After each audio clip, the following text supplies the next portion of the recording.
Hello বন্ধুরা, প্রতিদিনের ন্যায় আজও ছুটে গেছি আমরা একটি নতুন দিগন্তে। এই ক্যাফেটার নাম হচ্ছে হইচই। এখানে স্পেশাল চা পাওয়া যায়। আমরা মামার বানানো রসগোল্লা চা খেতে গিয়েছিলাম, যেটা অত্যন্ত জনপ্রিয়। বর্তমানে তার দোকানে প্রচুর পরিমাণে বিক্রি হচ্ছে এই রসগোল্লা চা। আমরা খেয়েছিলাম। এই যে আপনারা দেখছেন কিভাবে চাটা প্রস্তুত করে। আপনারা দেখছেন আমাদের জন্য মামা স্পেশালভাবে চা বানিয়ে দিচ্ছে।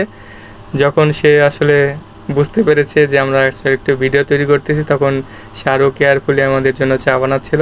চাটা খুবই টেস্ট হয়েছিল। ভিতরে যখন একটা আমরা রসগোল্লা পেলাম, সেটা আসলেই মনোমুগ্ধকর একটা অভিজ্ঞতা। এরকম অভিজ্ঞতা আমরা বারবার পেতে চাই।